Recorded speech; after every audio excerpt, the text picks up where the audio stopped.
Bienvenue sur DMG TV, les histoires mystiques. Tu es nouveau sur la page, n'oublie pas de t'abonner, de laisser un commentaire, de liker et de partager. Tu veux raconter une histoire? Il y a un numéro à l'écran, c'est le plus 237 655 81 90 17. Envoie ton histoire et on va jouer ici sur Facebook, YouTube et TikTok. On poste tous les jours sur YouTube à 12h00. La chaîne YouTube c'est DMG TV. Et oui, on a aussi une deuxième chaîne YouTube au nom de DMG TV, Histoire mystique exclusive, où on poste tous les 15 heures des histoires exclusives. Voilà, donc je vous invite à aller vous abonner à la première et deuxième chaîne YouTube. Voilà. Donc, on va écouter. Merci beaucoup à tous ceux qui donnent la force au mouvement, à tous ceux qui commentent, tous ceux qui like, tous ceux qui partagent. Installez-vous, on va commencer rapidement avec la première histoire. Coucou les amis. Bonjour, bonjour, bonjour les amis. Bonjour. Bienvenue sur la chaîne du donner et du recevoir. L'histoire que je vais raconter les amis, c'est l'histoire d'une voisine.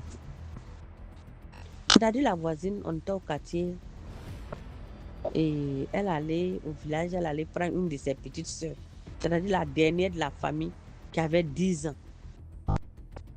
Moi, mais quand j'ai vu, j'ai dit, c'est votre dernière qui est là. Elle dit, oui, c'est notre dernière. Elle dit, tu connais pas les papas là. Les vieux du village là, quand ils font leur cacao, ils ont l'argent là, ils ne savent pas quoi faire. Notre papa, à son vieux âge, il allait prendre une jeune femme, une petite fille, pour la marier. Il dit c'est sa femme. Donc, il a eu 2 enfants avec elle. Donc, c'est la dernière là qui est là. Elle a 10 ans. Ça, il a dit, Et les papas là, quand ils sont âgés comme ça, et puis ils font les enfants là maintenant restent à la charge des plus grands. Elle dit c'est ça même. Elle dit, et puis il est décédé, tout ça là. Les enfants sont au village là-bas avec la jeune femme. Elle aussi, elle est partie se remarier. Elle est partie se remarier, donc les enfants sont au village. Et ça, je suis allée prendre celle-là. Elle va venir, je vais la mettre à l'école. Il dit, c'est bien. Donc la petite était là. Le jour où elle ne va pas à l'école, elle aide sa grande soeur à vendre parce que la dame, elle avait un magasin où elle faisait la glace alimentaire. Voilà, elle faisait la glace alimentaire. Elle vendait les jus de gem-gem, les jus d'hibiscus, le lait, tout ça là. Elle vendait. Elle avait plusieurs congélateurs. Elle vendait de l'eau glacée. En tout cas, son magasin, ça donnait bien. Et le jour que sa petite soeur ne va pas à l'école, c'est elle qui l'aide à vendre dans le magasin. C'est elle qui reste là pour vendre. Tout d'un coup, on est là où ma copine, elle a commencé à avoir des difficultés. Son mari a commencé à avoir des difficultés, tout. Jusqu'à son mari même l'a abandonné, tout ça là. Son magasin, tout ça là, c'est tombé. Ça ne marchait plus. Donc, elle n'arrivait plus à joindre les deux bouts. Donc, c'est là qu'elle a commencé à aller dans les veillées de prière, dans les veillées de prière, dans les veillées de prière. Et comme ça, elle dit, au cours d'une veillée de prière, on lui a dit que celui qui est à la base de son malheur là est dans sa maison. Et que c'est une petite fille. Elle dit qu'elle-même, elle regarde, tous ses enfants sont grands. Et la seule petite qui est dans sa maison là, c'est elle, sa petite soeur, qu'elle est partie au village pour venir là, qui est là. Elle dit, ah bon? Elle dit, oui, que c'est une petite, elle est dans ta maison. C'est elle qui est à la base de tous tes problèmes. Ton mari t'a quitté, ton magasin ne marche plus, quoi, c'est elle. Elle est à la base de tout. C'est là, quand ça s'est passé comme ça, elle dit, après, elle est partie, elle a expliqué au pasteur. Parce que quand l'homme de Dieu, au cours de la veillée, l'homme de Dieu a fait, comment on appelle, la révélation là. Après, le pasteur a décidé que ils vont venir faire des séances de prière chez elle à la maison. Donc, pendant qu'ils sont venus faire les séances de prière, ils ont commencé à prier. Voilà, maintenant, la petite qui est là, elle dit, tanti, je vais dire la vérité. Je vais dire la vérité. Et ça, sa grande soeur dit, il faut dire la vérité. Qu'il s'agit de quoi? Elle dit, tanti, que c'est la mémé qui est au carrefour là-bas là. C'est à elle que je travaille. qu'il y a beaucoup d'enfants dans le quartier ici, là, on travaille ensemble. Elle dit, vous travaillez comment? Elle dit, on fait la sorcellerie ensemble. Que c'est la mémé là qui est notre patronne. En tant que cette mémé là, nous tous, on la connaît très bien. On la connaît très bien. On est tous dans la même association des mamans du quartier là. On est tous dedans. Et que c'est cette mémé là, la petite dit que c'est la mémé là qui est leur patronne dans la sorcellerie.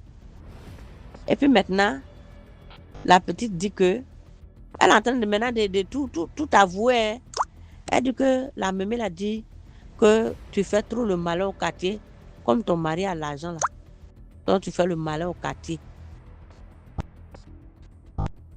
Donc, que je n'ai qu'à gâter le travail des tontons. Donc, ce travail des tontons là, j'ai gâté. Que tonton, ses affaires ne marchaient plus, son argent est bloqué, il ne gagne plus rien là. Qu'est-ce que c'est nous, on a fait ça? Maintenant, la tante ancienne qui est décédée dans l'étage là-bas, là, que c'est sa fille là. Parce que sa fille là, on est dans le même groupe là. Que c'est sa fille là qui l'a livrée. Et effectivement, on avait une voisine qui était enceinte de l'autre côté du quartier là-bas. Juste à côté de ma soeur là, qui est décédée en couche. Que c'est sa fille qui l'avait livrée. Maintenant, la petite dit à sa grande soeur Tanti que ton magasin qui ne marche plus là, la nuit là, hein, la nuit, moi et puis la mémé et puis notre groupe là, on vient, on prend tout ton argent là et puis on fait popo dans ton magasin et puis on s'en va. C'est à cause de ça, ton magasin là ne marchait plus. Maintenant, un jour, on est venu faire popo. Quand on est venu faire popo là, la liste, que la mémé avait une liste. Que la liste qu'elle avait des gens qu'elle doit détruire dans le quartier là. Elle avait la liste, et puis on est venu faire popo. Quand on a fini de faire popo là, elle a oublié la liste là ici, et puis on est parti.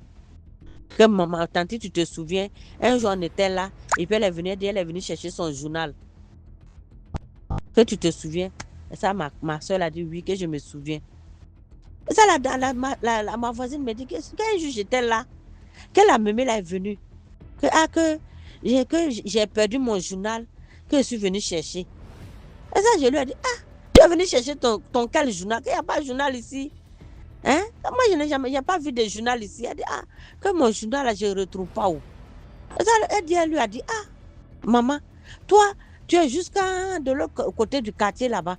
Comment ça se fait que ton journal peut se retrouver dans mon magasin ici?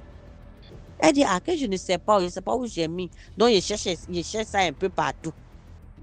Elle dit, quand la petite a dit ça, que le jour on est venu faire popo là, que la mémé a oublié la liste des personnes à détruire dans le quartier, dans le magasin ici. Que c'est ça, le lendemain, elle est venue chercher, elle est venue chercher le journal. Elle me dit, ma soeur, même ma petite soeur a parlé. Que ma petite soeur a parlé. Elle a parlé. Elle a raconté beaucoup de choses. Que c'est moi qui ai gâté le travail de tonton. C'est moi et puis la vieille a gâté le travail de tonton. Que comme ton mari a l'argent dans le quartier, tu fais le malin. Donc si tu travailles de tonton est gâté là, ton malin là va finir. Tu vois? Elle dit maintenant que quand la petite maintenant a avoué ça, c'est ce qui a fait que son mari l'a abandonné. Son mari l'a laissé. Son mari dit, bon, nous on est en train de se débrouiller pour se chercher. Toi, tu es parti prendre ta petite soeur sorcière, vous venez la mettre dans la maison. Elle a gâté toute ma vie. Donc, il faut rester à ta petite soeur sorcière. Là. Donc, le monsieur l'a abandonné. Et il est parti. Vous voyez? Donc, les amis, c'est ce qui s'est passé. C'est ce qui s'est passé parce que quand je ne voyais plus la petite, c'est là que je lui ai demandé, il dit, mais où est ta chose, comment on appelle? Où est ta petite là? Elle me dit, que je l'ai ramenée au village. Et c'est là que je lui ai demandé, mais qu'est-ce qui s'est passé? C'est là qu'elle m'a raconté tout ça là. Donc voilà ce qui se passait. Voilà ce que ma petite soeur faisait ici. Je vous assure, dans son magasin là, tellement que ça ne marchait plus. C'est un nombreux congélateur qui marchait là. Maintenant, c'est un seul congélateur. C'est dans un seul congélateur vendait. Parce que ça ne marchait pas. C'est dans un seul congélateur vendait maintenant. Elle me dit, tu vois, elle a gâté tout. Aujourd'hui, là, tous mes congélateurs, là, beaucoup même sont en panne. Hein? Aujourd'hui, j'arrange le congélateur, le lendemain, c'est gâté. Rien que mon âne n'a qu'à se gâter seulement. J'arrange le congélateur, le lendemain, ça ne marche plus. Je dépense je dépense. Tu as vu? Je n'ai plus rien. Donc, ça, c'est le seul congélateur là. Je branche pour vendre de l'eau glacée un peu, un peu. J'ai dit, ouais, ouais, ouais, ouais. Tu vois? Vous voyez, les amis? Il y a certains mémés dans le quartier là. Elles sont tellement remplies de sorcellerie. Elles cherchent les enfants des gens pour les distribuer. Pour les distribuer la sorcellerie. Et puis le carrefour. Le carrefour, la petite disait qu'ils se tenaient pour tenir leur réunion là. Dans ce carrefour là, moi je passe par là au marché. Vous voyez? Elle a dit à sa grande soeur comme ça que c'est au carrefour là. Et puis elle a nommé presque tous les enfants du quartier qui sont dans la sorcellerie là. Hein. C'est la mémé là qui est leur patronne. C'est la mémé a gâté tous les enfants du quartier. Vous voyez? Et malheureusement, pour cette mémé là, elle est décédée maintenant. Elle est décédée. Et puis, avant qu'elle ne décède, elle a souffert. Il paraît elle pourrissait vivante. Hein. Elle pourrissait, elle était pourrie. Mais elle ne mourait pas. Et puis, elle pourrissait. En tout cas, ceux qui l'ont vu, hein, paraît que sa fin n'était pas jolie à voir. Hein. Sa fin n'était pas jolie à voir parce qu'elle est tombée malade. Ils l'ont déplacée pour l'envoyer dans son village. Comme elle était ébriée, là. Les ébriés, c'est les ressortissants de la ville d'Abidjan, là. Les propriétaires d'Abidjan, là. Les ébriés, là. Donc, eux, leur village, ils ne sont pas loin d'Abidjan. Donc, ils l'ont envoyé au village. C'est là-bas. Elle a terminé, puis finalement, elle est décédée. Donc, les amis, donc c'est ça. Oh. Les mémés qui sont dans les quartiers, on se dit, voilà, mémé, là. Il y a certains, là, elles sont chargées, hein. Elles sont chargées. Maintenant, quand elles sont chargées comme ça, là, elles veulent distribuer leur poids, là, aux enfants des gens. Les amis, likez, partagez, et commentez. Merci beaucoup pour l'histoire et là on passe à la deuxième histoire. Bonsoir DMG, bonsoir aux auditeurs de DMG. J'espère que vous allez bien. Commentez, likez, partagez. C'est la fille de votre voisine. DMG, j'ai une histoire à vous raconter aujourd'hui. C'est l'histoire que nous a racontée une dame qui vivait dans notre quartier. Malheureusement, elle est décédée actuellement. Mais elle nous a raconté l'histoire des années auparavant. La dame en question, elle habitait dans une cité qui est près de notre quartier. Dans la cité, il y avait une jeune dame du même ethnie qu'elle qui faisait le travail des servantes là-bas, dans le quartier. Et un jour, elle l'a croisée comme ça et elle a salué. La jeune dame en question a salué la dame qui nous a raconté l'histoire. Et elle a salué la dame et s'est présentée. Apparemment, elle connaissait la dame. Quand elle s'est présentée à la dame, elle a dit à la dame que nous venons du même village, je suis ta cousine. Présentation. La dame aussi a dit, ah c'est vrai, on avait une cousine dont nous parlait dans le temps qui était venue en ville. Elle dit, oui, c'est moi. Donc comme ça, ils ont sympathisé. Elle dit, ah mais tu fais quoi ici? Elle a dit à la dame que non, je suis servante dans telle maison. Elles sont dans le même quartier, dans la même cité. Donc elle a dit, elle a vu que non, c'est chez ses voisins. Elle dit, ah bon? Donc elle a dit comme ça. Au cas où je ne travaille pas, mais quand tu as du temps libre, tu peux passer à la maison. Elle lui a montré sa maison. Tu peux passer à la maison, venir, on va causer un peu tout. Donc c'est comme ça, ce sont liés des liens d'affinité. Elle partait souvent chez elle. Elle causait du village, de tout. Un temps, la dame devait partir dans une cérémonie au village. Et c'est comme ça, la servante en question lui donne sa photo et quelques articles à remettre à sa mère au village. Elle lui dit, si tu pars au village, tu salues ma mère, tu salues telle personne, tu salues. Jean lui laisse la commission de saluer telle personne, et elle lui donne des articles. La dame prend les articles. Elle part au village. Bon, mentionner que le village n'est pas loin de la ville d'Abidjan. Voilà. Ce sont des peuples qui ne sont pas trop loin de la ville d'Abidjan. Donc, elle part au village, elle arrive au village, elle salue tout le monde. Elle cherche à rentrer dans la cour de la dame en question. Elle se renseigne auprès de sa famille, on lui montre la cour de la dame, elle va arriver là-bas, elle salue. Dans les villages, tout le monde sont, dans certains villages, tout le monde sont parentés. Pardon. Donc, elle salue, elle se présente, on dit, ah, tu es la fille de tel, ah, bienvenue, les nouvelles. Et elle sort les articles pour remettre à la dame de la part de votre fille. Elle sort la photo, elle remet à la dame. La mère choquée. Quelle fille ça? D'abord, elle a sorti les articles sans la photo. Elle remet à la dame. La dame choquée, elle demande, mais quelle fille ça? Et maintenant, elle sort la photo pour lui remettre. La dame dit, c'est pas possible que sa fille est décédée il y a 7 ans de cela. Que ce n'est pas possible. La dame a commencé à pleurer. Elle dit que non, la fille vit avec elle en ville là-bas. Elles sont voisines. Elle vit dans tel couple en ville là-bas. La maman dit non, c'est pas possible. Elle s'est mise à pleurer. Aller montrer la tombe de sa fille qui était juste derrière la maison. Elles sont parties ensemble. La dame a vu, elle était tellement choquée qu'elle a dit là, la mère, elle a piqué une crise. Et quand elle s'est relevée, elle lui a bien expliqué l'histoire.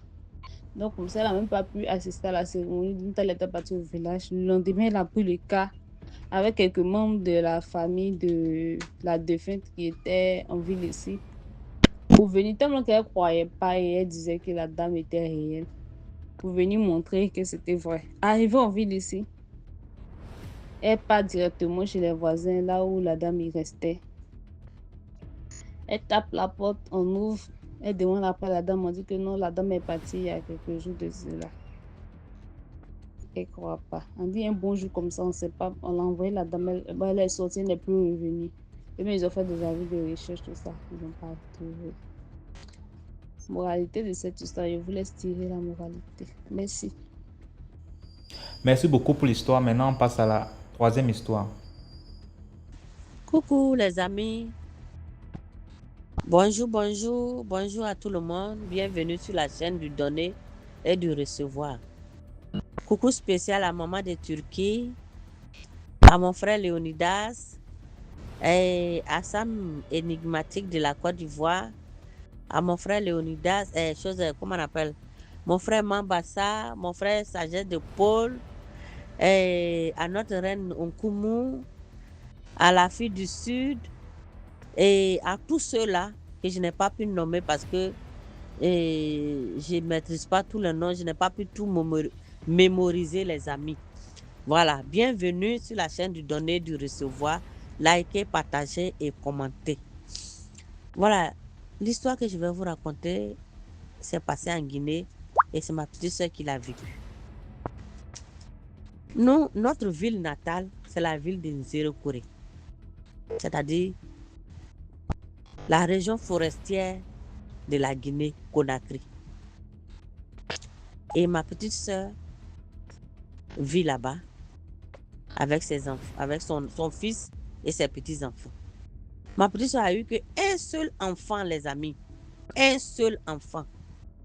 Après avoir eu cet enfant-là, elle n'a jamais eu de retard. C'est-à-dire même que retard d'une semaine, même va la blaguer pour dire, ah, voilà, jamais. Ça n'a jamais eu lieu. Elle n'a jamais eu de retard. Donc, ça veut dire que on ne sait pas pour quelle raison, ou bien on ne sait pas si c'est ce seul enfant-là qui avait été programmé depuis chez Dieu pour elle, on ne sait pas. Et donc, Dieu merci, son enfant a grandi. Il a fréquenté, il a été à l'école, tout. Et lui-même, aujourd'hui, Et au moment des faits, hein, au moment où l'histoire là se passait, le fils de ma petite soeur, c'est-à-dire mon neveu, il avait eu 2 enfants. Il a eu 2 enfants. Donc, il a ses 2 enfants et il est avec sa maman. Et vous connaissez les jeunes de maintenant, il ne veut rien faire, malgré sa maman a dépensé dans ses études, dans les formations, quoi. Sa maman, quand on dit il y a telle formation ici, il va. Il y a telle entreprise qui forme sur tel métier. Elle met son fils là-bas. Il va apprendre ce métier-là, en plus de ses diplômes. Mais il est là, il ne peut pas faire d'efforts. Donc, c'est là la maman maintenant a commencé à se plaindre. Hein, toi, tu as mon seul enfant, hein, tu as 2 enfants maintenant, mes charges sont devenues beaucoup, je dois m'occuper de toi, je dois m'occuper de tes enfants, je dois m'occuper de ma maison, je dois m'occuper de tel, hein, c'est devenu un peu trop pour moi. Toi maintenant qui es mon fils là, c'est toi qui dois te débrouiller pour me venir en aide de temps en temps. Voilà, tu veux rien faire, tu es à la maison. Donc comme ça, dans ces plaintes-là, un jour, on l'appelle pour lui dire non, que il y a un monsieur à Conakry, c'est un homme politique, hein, un homme politique bien connu, que je ne veux pas nommer ici. Et que ce monsieur-là avait besoin de chauffeur. Et comme mon neveu là, il s'est conduit, c'est là ça m'a dit que c'est une bonne chose. Au moins, il va se déplacer, il va aller se débrouiller là-bas en attendant qu'il trouve mieux ailleurs. Ma petite soeur a sauté sous l'occasion. Elle a pris son fils pour amener là-bas. Quand elle a envoyé le jeune homme là-bas, quelque temps après, on l'appelle pour lui dire il faut venir prendre ton enfant, que ton fils ne se sent pas bien. Il ne se sent pas bien. Donc, elle s'est dit que comme il ne veut rien faire, comme il est paresseux, il ne veut rien faire, c'est à cause de ça, soit peut-être avec ses collègues, il a monté un coup, comme quoi il ne se sent pas bien, qu'on parte le chercher, tout et tout. Elle dit, laissez-le, il n'a qu'à rester là-bas, il n'a qu'à travailler. Moi, je suis fatiguée. Comme lui, un grand garçon comme ça, il va s'asseoir à la main, puis c'est moi, il doit tout faire. Il n'a qu'à travailler. Donc, cela dit quelque temps après, le gardien de l'endroit où mon neveu se trouvait là, c'était un compatriote, on parlait le même patois que nous. C'est ce dernier-là qui a appelé ma petite soeur et il a parlé dans notre patois. Il dit, ma soeur, il faut venir chercher ton enfant. Il faut venir chercher ton enfant parce que il y a beaucoup de choses que je ne peux pas te dire.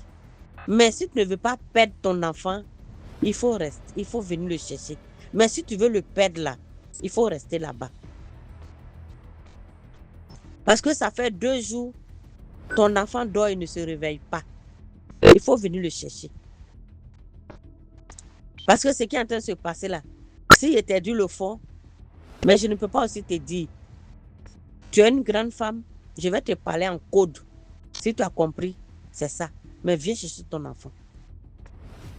Elle dit que quand on lui a dit ça, ma petite soeur dit que quand on lui a dit ça, en même temps, elle a appelé notre papa au village. Mon papa dit, va le chercher rapidement. Donc elle a pris une voiture, elle a loué une voiture, hein, des Zéro-Corée à Conakry. Elle est partie chercher son fils. Elle dit quand elle est partie, son fils est couché. On dit ça fait des jours, il ne se réveille pas, elle est couchée là. Donc, elle a pris son enfant, ils sont revenus.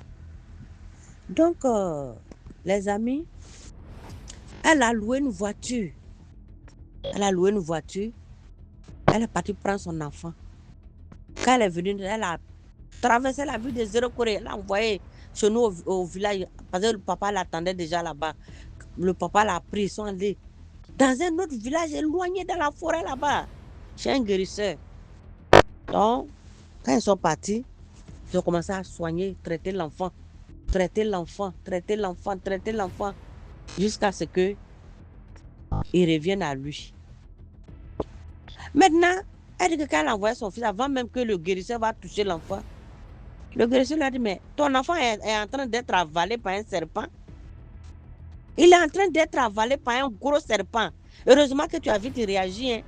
Sinon, au bout de quelques jours, là, ton enfant, il allait mourir. Il est en train d'être avalé par un gros serpent. Donc, le guérisseur a commencé à traiter l'enfant avec des plantes. Des plantes jusqu'à ce que l'enfant revienne à lui. Quand l'enfant est revenu à lui, lui-même, il ne sait même pas là où il se trouvait. Quand il est revenu à lui, il ouvre ses yeux, il voit sa maman, il voit son grand-père, il voit le guérisseur. Et ça, il demande, mais qu'est-ce qui s'est passé, puis je me retrouve ici. Ça, maintenant, on lui a expliqué ce qui s'est passé. Que sa maman lui a dit, j'étais là, on m'a appelé que tu ne te sens pas bien, que d'aller te chercher. C'est ça, j'ai pris un véhicule pour aller te chercher à Conakry pour venir.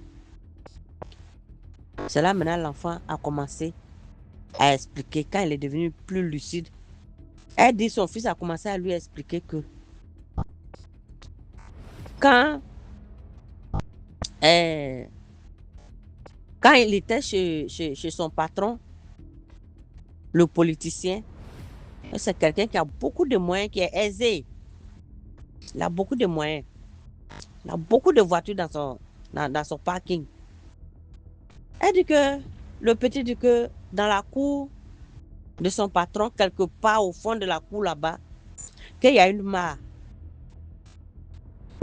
Qu'il y a une mare dans cette cour-là.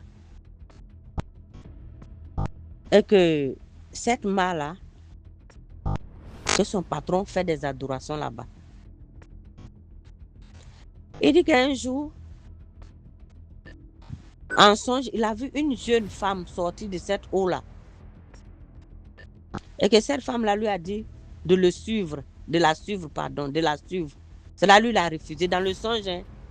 Que la femme lui a dit que suis-moi, que lui l'a refusé. Maintenant, dans la vie réelle, il voit que les gens viennent l'attraper, veulent l'attraper. Les gens veulent l'attraper. Donc, c'est pour cela il se débattait, il luttait avec les gens, il luttait. Donc, ses camarades maintenant pensaient qu'il avait fumé quelque chose. Alors que lui, il ne fume pas, il ne boit pas. Il ne fume pas, il ne boit pas. Mais maintenant, lui, ce qu'il voyait là, ses camarades ne voyaient pas. Les gens venaient l'attraper. Donc, avec ces personnes-là, il luttait. Il se débattait. Donc, les gens pensaient qu'il avait bu ou bien il avait fumé. Donc, c'est après la lutte là. Il est rentré maintenant dans le profond sommeil. Et après, il n'a plus rien su. Jusqu'à ce qu'il se retrouve dans la localité de Nzirekure. Et c'est là maintenant, ça donnait maintenant une confirmation à ce que le guérisseur a dit. Comme quoi, c'est un serpent qui était en train d'avaler mon neveu. Parce que dans la mare, dans l'eau qui se trouve dans la cour du monsieur, de son patron là, il y a il loge un serpent là-bas et une sirène là-bas. C'est la sirène là que le jeune homme avait vu en songe. C'est-à-dire que quand ils ont fait l'annonce pour dire qu'ils cherchaient un chauffeur, ce n'était pas en réalité un chauffeur, il cherchait un sacrifice, il cherchait quelqu'un pour sacrifier. Et comme ma petite soeur, qui se plaignait tout le temps que son fils ne voulait rien faire, elle a sauté sous l'occasion, croyant qu'elle avait trouvé du travail pour son enfant, alors qu'elle avait pris son enfant sans le savoir pour aller le donner en sacrifice, sans le savoir. Vous voyez? Donc c'est comme ça que ça s'est passé. Et l'enfant a été délivré. Vous voyez? Ça veut dire quoi? Ça veut dire que c'est pas sur toutes les occasions qu'il faut sauter. Hein? Ma petite a sauté sur l'occasion sans même réfléchir, sans même voir le pourquoi ou bien le comment. Vous voyez? Elle a pris son enfant pour aller donner un sacrifice sans le savoir. C'est pas sur toutes les occasions qu'il faut sauter. C'est vrai. Hein? Le chômage là, c'est pas facile. La vie est devenue dure. Mais quand tu es en quête de travail, on t'appelle dedans, avant d'aller là, il faut réfléchir d'abord. Il faut calculer d'abord avant de partir. Vous voyez? Donc, les amis, c'est ce qui s'est passé avec mon neveu. Et par la grâce de Dieu, mon neveu a été délivré. Donc, les amis, likez, partagez et commentez. Et surtout, les hommes politiques là, faisons très attention à eux parce qu'ils ne sont pas simples. Merci beaucoup pour l'histoire. Là, on passe à la 4e histoire. Commentez, likez, partagez, s'il vous plaît. Bonsoir DMG, bonsoir à toute la communauté DMG. Ici Shuri de Black Panther. Ça sera ma 2e fois de raconter une histoire, mais la première fois, je ne m'étais pas identifiée. Alors, pour entrer dans le vif du sujet, ceci est une histoire d'une connaissance à ma mère qui me l'a racontée. Cela remonte peut-être à 10 voire 15 ans. Cette connaissance à ma mère avait pour habitude, lors de ses congés, de toujours faire un tour au village. Et c'était une habitude que ma mère même lui reprochait. Et il trouvait toujours comme excuse de dire que non, c'est toujours bien de renouer avec ses ancêtres et tout et tout. Et il nous raconte par la suite, cette histoire raconte pourquoi est-ce qu'il a arrêté d'aller au village. Donc, le monsieur arrive au village, s'installe, tout se passe bien. Forcément, après ce genre de voyage, généralement, la personne est épuisée. Il va dans sa chambre se reposer. Il ne sait pas concrètement combien de temps se sont écoulés, mais en se réveillant, il n'est plus dans sa chambre, mais il se réveille dans la forêt, au pied d'un grand arbre, et il se faisait déjà tard. Mais il ne sait pas vraiment qu'est-ce qui s'est passé. Donc, il regarde autour de lui, il entend des bruits d'animaux et tout. Et c'est un peu ça. Mais il se dit, il se fait tard, il ne sait même pas par où il va commencer. Il creuse juste un trou à plus ou moins à la hauteur de sa taille, quoi, de son gabarit, et il se recouvre de terre en fait. Il dit qu'au début il avait peur, chose normale, mais vous connaissez le sommeil. Après, il a été emporté. Voilà, il a dormi jusqu'au lendemain matin. Et le 2e jour, donc, quand il se lève, il commence à marcher. Il marche, on va dire, toute la journée, jusqu'à ce que la nuit tombe également. Et il est affamé. Maintenant, ce qui se passe ce jour-là, c'est que il arrive dans un coin où il voit des marmites de nourriture. Il sent les nourritures. Et bizarrement, c'est des trucs qu'il aime manger. Mais il ne voit personne, ni les personnes qui ont cuisiné, pas d'ustensiles, juste les marmites de nourriture. Il se dit, c'est quand même quelque chose de suspect. Donc, il dépasse ces marmites-là. Et le 2e jour s'est aussi écoulé comme ça. Et le 3e jour, il continue sa marche, mais il voit, comment ça s'appelle? Il aperçoit des voix, des gens. Il essaye de crier, mais personne ne le calcule, personne ne le remarque. C'est comme si il n'existait même pas. Entre-temps, il a pu trouver quelque chose à manger. Quand je dis il a pu trouver quelque chose à manger, il y a un fruit dans son village. J'ai oublié le nom et ça tombe bien parce que ça va tout de suite dire d'où il venait, chose que je ne veux pas. Que après avoir mangé ce fruit, tout ce que tu prends par la suite devient automatiquement sucré. Et cela, même si c'est un médicament, même si c'est de la Nivaquine. Donc, il s'est souvenu qu'en étant petit, on lui disait qu'un jour, si tu te perds dans la forêt ou dans le village, c'est la seule chose que tu peux manger sans craindre quoi que ce soit. Donc, c'est ce qui fut fait. Il n'y a que ça qu'il a mangé. Et je pense qu'il avait trouvé aussi un point d'eau où il a pu boire de l'eau. Donc, il a fait ça le 3e jour. Il n'a plus dormi. Et il a trouvé une sorte de chemin et tout, où il s'est aperçu que ces 3 jours où il avait disparu, il était derrière la case de leur maison. C'est-à-dire, tu as dormi, mais comment d'abord tu as pu sortir? Donc, morale de l'histoire, c'est que chacun peut tirer une conclusion.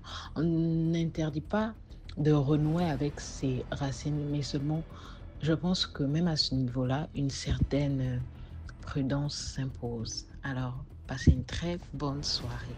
Merci beaucoup pour l'histoire. Maintenant, on passe à la 5e histoire. Bonsoir, mon frère DMG.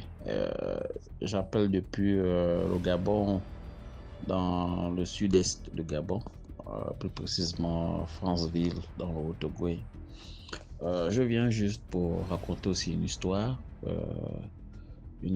d'un frère qui voulait à tout prix réussir dans sa vie. Mais malheureusement, chez nous, on parle de taille. Donc, la taille de ses études était arrivée. Il n'avait pas, en fait, il n'était pas allé si loin dans ses études. Donc, il est arrivé au niveau du BEPC, c'est-à-dire 3e, et il a fait son BEPC, il a eu. Donc, avec la vie chère et les difficultés de la vie, mon frère, il a décidé d'aller suivre une formation dans un établissement de la santé. Voilà. Donc, comme ça, il a subi sa formation dans ce centre de formation de la santé. Et c'est comme ça, au terme de cette formation, il a été sanctionné par un diplôme. Alors, c'est comme ça.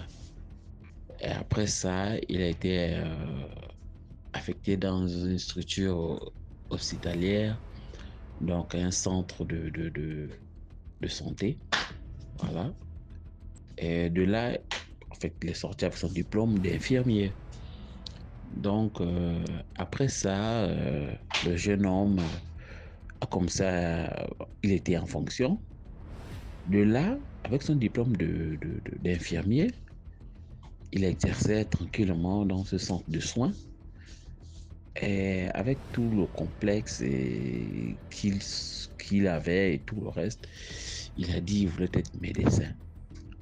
Mais malheureusement, les études qu'il avait faites ne lui permettaient pas d'être médecin. Donc à son niveau, il ne pouvait être que simple infirmier dans un dispensaire. Mais la chance qu'il avait eue, il était dans un centre de santé.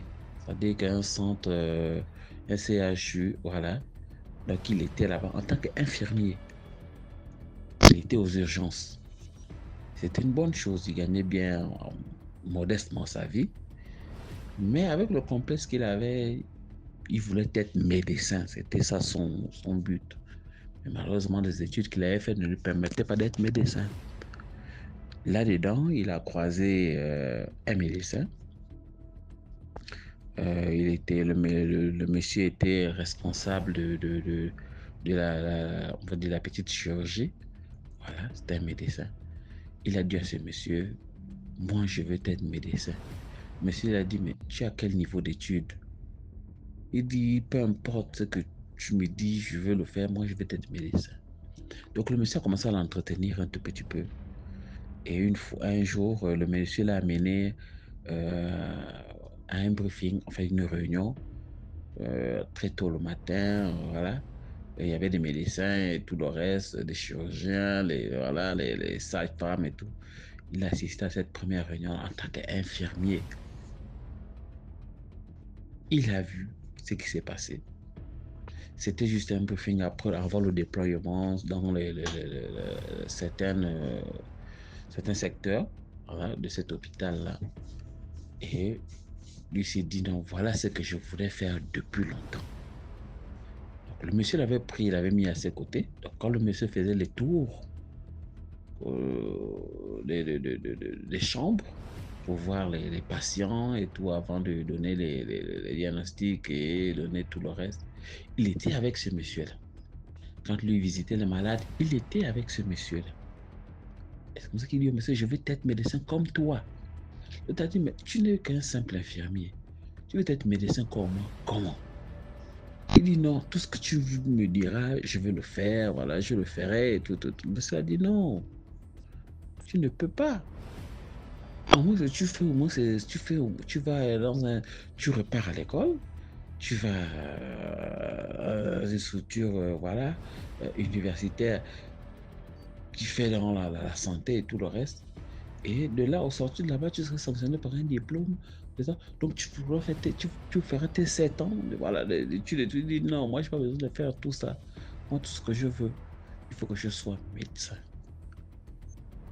Donc, chaque soir, quand il rentre chez lui, et le monsieur lui avait donné un livre, donc quand il arrivait chez lui chaque soir, il vivait encore avec sa maman. Il était dans la maison familiale, donc il avait sa chambre. Alors, c'est comme ça, lui, chaque soir, il se mettait à lire ce livre-là que le médecin lui avait donné pour qu'il se prépare. Alors, la maman avisée, la maman mûre dans ses idées et assise dans ses racines et tout.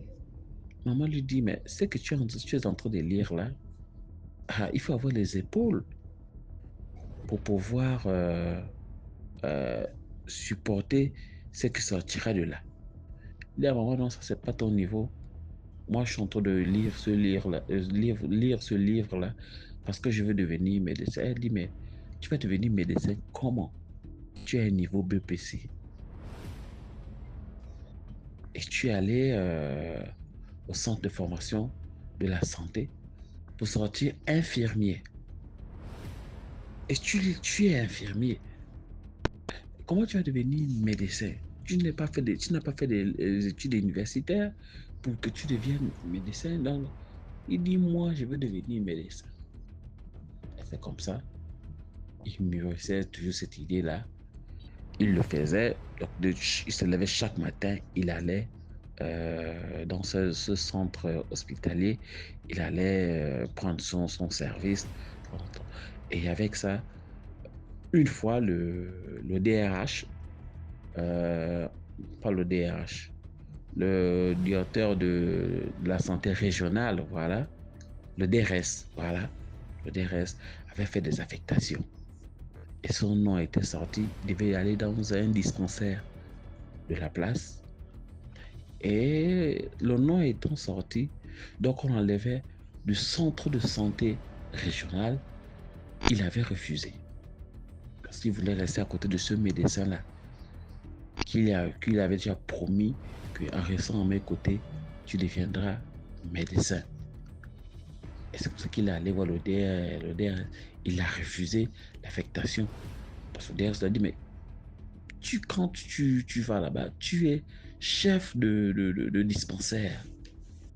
C'est toi qui vas gérer les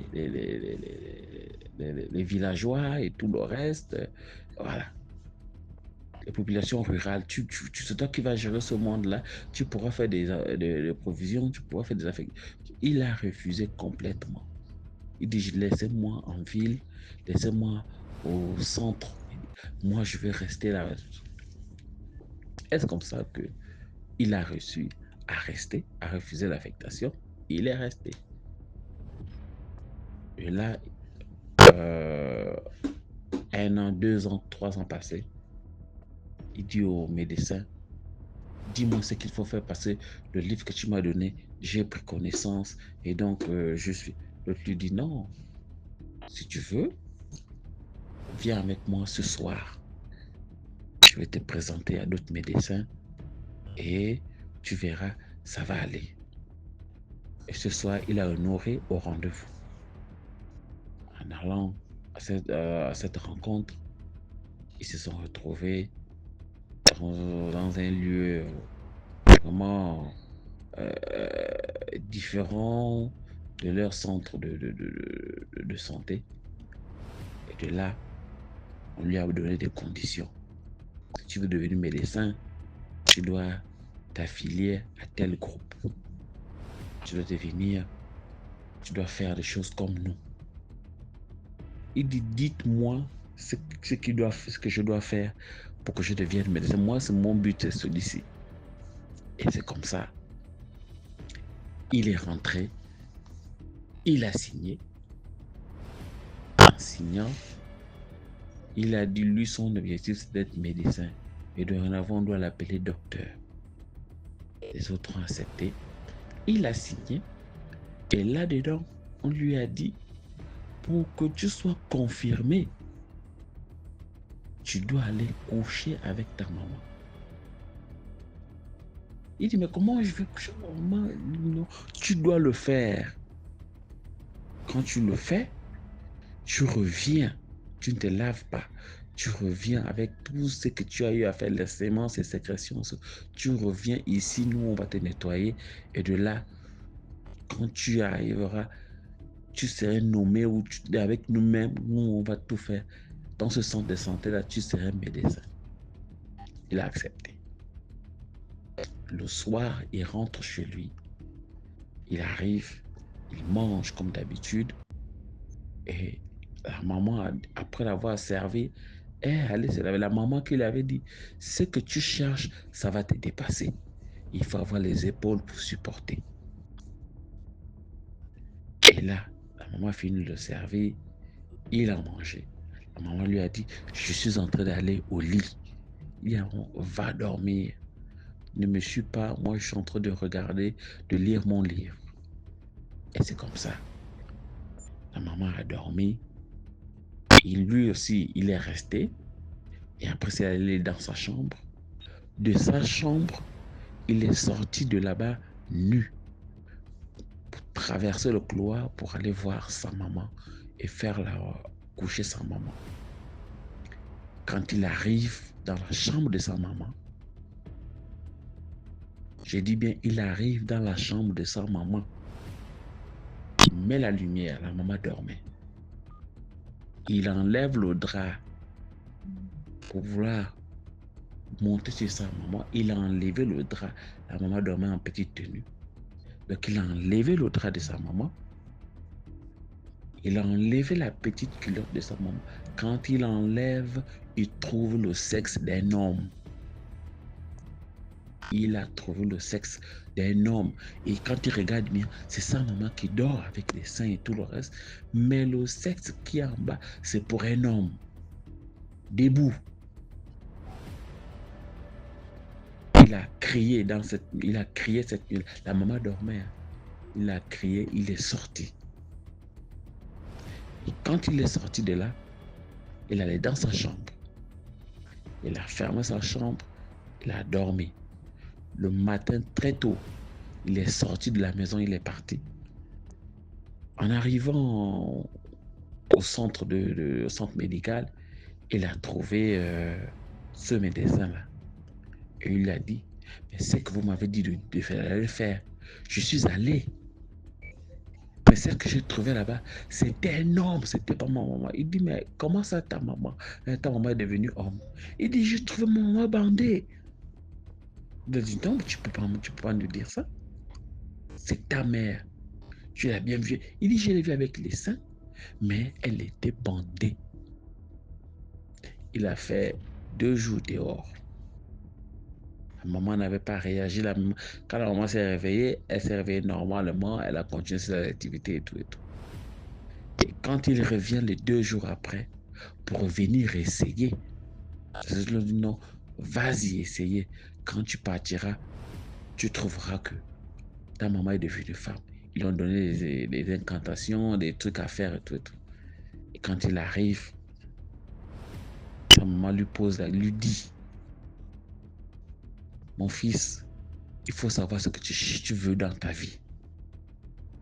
Autrement dit, ce que tu vas trouver te rendra fou. Il a dit, maman, mais tu parles de quoi, maman? La maman a dit, je t'ai seulement dit. Dans la vie, là, il ne faut jamais chercher ce que tu ne peux pas supporter. Arrête-toi à ta taille. Au début de cette histoire, j'ai parlé de la taille. Arrête-toi à ta taille. Contente-toi de ce que Dieu t'a donné. Et avec le peu d'intelligence que tu as, tu es arrivé à un niveau. Contente-toi de ça. Vis avec ça. Fais des projets avec ça. Demain, ça ira. Parce que ne va pas chercher ce que tu ne peux pas supporter demain matin. Je parle là. Le monsieur était fonctionnaire. puisqu'il était déjà à la santé, il était fonctionnaire, et que tu aies son petit salaire. Mais il voulait plus que ça. Et il est allé un soir, pendant que la maman avait déjà parlé comme ça, avec les incantations que les autres lui avaient données, il est revenu. Et quand il revient, la maman était éveillée, attendait. La maman était nue, était debout. Elle avait des seins, mais elle avait un sexe d'un homme. Il lui a dit, je te le dis, de toujours de te contenter de ce que tu as. Si tu cherches ce que tu n'as pas, que tu ne peux pas supporter, ne cherche pas. Quand il est sorti de là, il est devenu fou. Il est devenu fou complètement. Donc c'était la maman qui devait sacrifier pour devenir médecin, en passant par l'acte sexuel. Mais malheureusement, la maman avait un esprit fort, un esprit homme.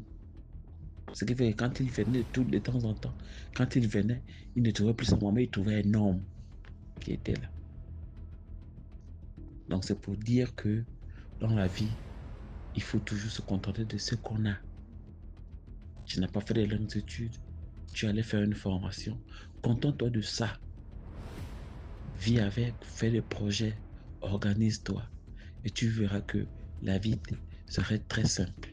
C'était un peu ça mon histoire. Eh bien, merci. C'est la première fois que j'interviens. C'est la première fois que je raconte cette histoire-là. Ben, ce ne serait pas la dernière ni la première. Ben, merci et partage pour que tous nous puissions comprendre et certains puissent comprendre que la vie ne te donne que ce que tu cherches. Mais avec ton intelligence, avec le peu que tu as, tu peux aller très loin et vivre mieux que celui qui a. Parce que ceux qui ont plus d'argent, parce qu'ils sont allés chercher, ils n'ont pas le sommeil. Enfin, ils ne dorment pas bien. Ils jalousent même celui-là qui fait ses bricoles, qui tape ses briques. Lui, il mange, il dort en paix. Et d'autres ne dorment pratiquement pas. Ils ont de l'argent. Voilà pourquoi ils font des veillées, ils font des grooves, ils veillent jusqu'à pas d'heure. Parce qu'ils doivent rentrer au petit matin pour dormir. Ils ne peuvent pas rentrer chez eux. Bref, ce serait l'histoire, ce serait le récit d'une autre histoire prochainement. Merci. Merci beaucoup pour l'histoire. Maintenant, on passe à la 6e histoire. Coucou, bonjour la famille, bonjour DMG, bonjour les amis. L'histoire que je vais vous raconter ce matin, les amis, je l'ai vécue à Abidjan ici. Tout d'abord, je vais vous demander de liker, de partager, de commenter. Bienvenue sur la chaîne du donner et du recevoir. Coucou spécial à nos amis qui nous font l'honneur de nous édifier à travers leurs histoires. Bienvenue encore, les amis, sur la chaîne du donner et du recevoir. L'histoire, je l'ai vécue en Côte d'Ivoire, à Yopougon. Oui, parce que je vis dans la commune de Yopougon. Ma fille avait accouché. Donc, dans la période, vous savez, les nouveau-nés, ils ne dorment pas. Donc, quand les nouveau-nés ne dorment pas comme ça fait que la fatigue s'accumule. Veiller sur le bébé, tout et tout. À un moment donné, vous êtes pris par le sommeil, par la fatigue. Et donc, souvent, matin, mes enfants me disent, maman, il y a quelqu'un qui marche sur le toit. Quelqu'un marche sur le toit. Je dis, quelqu'un marche sur le toit. Bon, souvent, parce que je suis trop fatiguée, tout cela se passe, je ne sais même pas. Je ne sais même pas. Mais vous savez, les enfants aussi, ils remarquent beaucoup de choses. Donc, c'est les enfants qui me disaient, maman, on est à quelque chose qui marche sur le toit. Quelqu'un marche sur le toit. Je dis, c'est pas les chats là. Je dis, on a les gros chats au quartier ici. Donc, peut-être c'est les chats là. Les enfants me disent, maman, ça là, c'est pas chat. On a l'impression que c'est quelqu'un, c'est un pied, quelqu'un qui marche sur le toit. Être humain qui marche sur le toit. J'ai dit, bon, ok. Et donc, puisque je dormais dans la chambre des enfants et je dormais auprès de ma fille qui a accouché, donc, un jour comme ça, le bébé s'est mis à pleurer. Le bébé, on dit bébé pleure la nuit, mais ce jour-là, le bébé l'a pleuré. Donc, j'ai pris le bébé et je l'ai mis comme ça sur l'épaule. J'étais arrêtée, juste au milieu de la chambre. J'ai mis le bébé sur mon épaule, commencé à lui tapoter les fesses un peu. Et le truc qui marchait sur le toit, là, a commencé à marcher encore. Et quand il a marché, il est venu s'arrêter juste là où j'étais arrêtée. Vous voyez? Moi, j'étais arrêtée juste au milieu de la chambre. Et le truc qui marchait sur le toit est venu s'arrêter juste à mon niveau. Juste à mon niveau. Vous voyez, quand quelqu'un arrêtait, puisque dans la maison où j'habitais dans le temps, il n'y avait pas de plafond. Donc, imaginez les amis, quelque chose qui a un poids sur la toiture. Vous voyez? Les deux pieds de la personne, on sentait le poids des deux pieds de la personne sur la toiture. C'était, la partie là était enfoncée dedans. Le pied était enfoncé dans la toiture. On sentait le poids de la personne à travers la toiture. Il était arrêté juste à mon niveau, là où j'étais arrêté. Tout d'un coup, j'ai eu la chair de poule, les amis. J'ai eu la chair de poule. Jusqu'à tous mes cheveux étaient dressés, tous les poils de mon corps étaient dressés. Maintenant, ce qui m'a plus choqué, c'est que le bébé même que j'ai mis sur mon épaule là, on avait l'impression que le bébé était en transe. Le bébé a commencé à se bousculer lui seul comme ça. Il commençait à balancer ses petites mains là comme ça, comme si l'enfant était étouffé.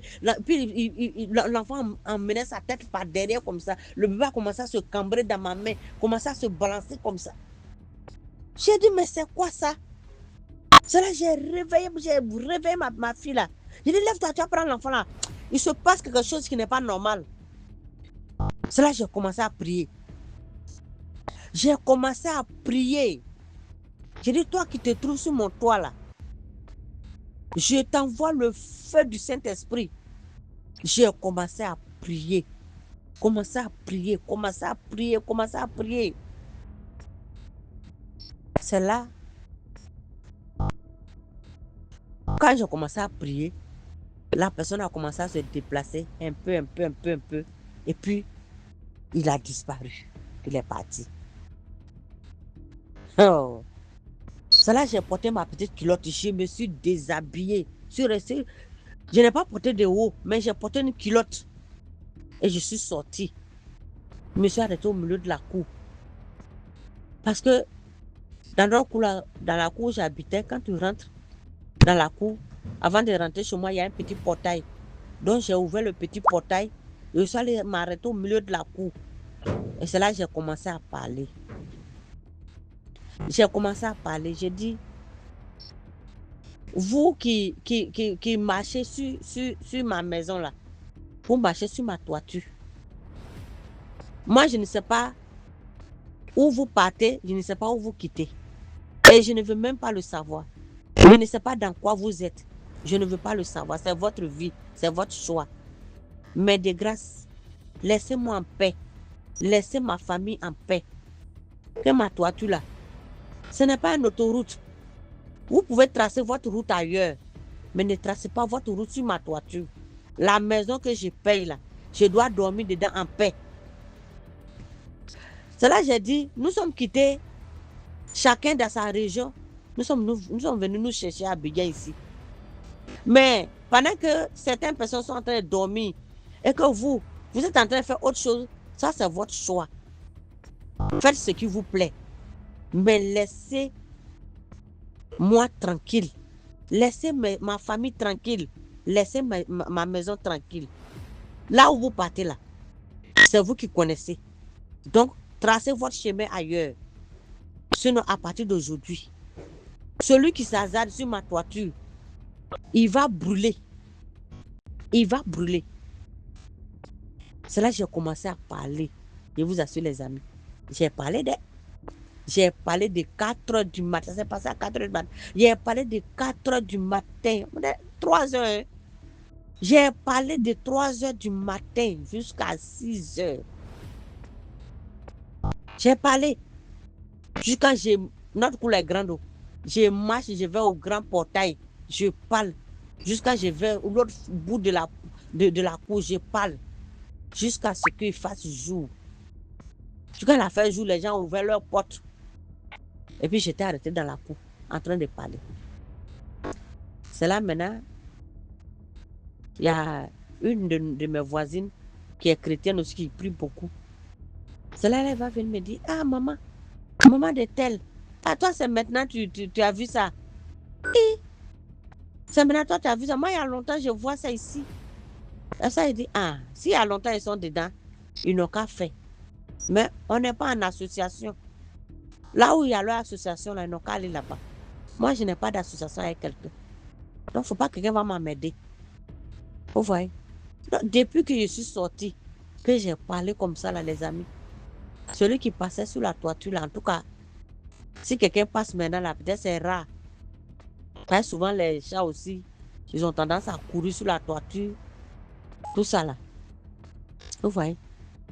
Et donc, quand c'est passé quelques temps après, j'ai appris que quelque part, dans le quartier, vers en haut, il y a chose, comment on appelle? Ils ont attrapé un hibou là-bas, un gros hibou, que les enfants ont attaché corde dessus. Ils ont commencé à trimballer l'hibou au quartier. Les enfants ont commencé à lapider l'hibou là. Et j'ai dit, ah, c'est leur problème. Je sais pas, on dit hibou ou bien chouette, voilà, une chouette. Ils ont attrapé une chouette. Ils ont attrapé une chouette au bout du quartier là-bas. Et ça, il dit, ah, c'est leur problème. Ils n'ont qu'à continuer. Ceux qui sont dedans là, c'est eux ceux qui savent. Donc, ceux qui savent là, nous, on ne sait pas. Ce que nous, on sait là. On sait qu'on vit par la grâce de Dieu. Donc, ils nous laissent tranquilles. Ils n'ont qu'à faire leur métier qu'ils ont appris. Donc, les amis, c'était l'histoire qui était là-haut. Bonne écoute à vous et likez, partagez et à très bientôt pour 2 histoires. Voilà, c'était tout pour aujourd'hui. Merci pour l'histoire, merci pour tous ceux qui envoient les histoires, merci pour tous ceux qui participent. Si tu as une histoire à raconter, envoie-le sur le numéro à l'écran, c'est le plus 237 655 81 90 17 et on va jouer ici. Merci beaucoup pour la force. On se prend demain pour une nouvelle vidéo à 12h00. Voilà, ciao, ciao.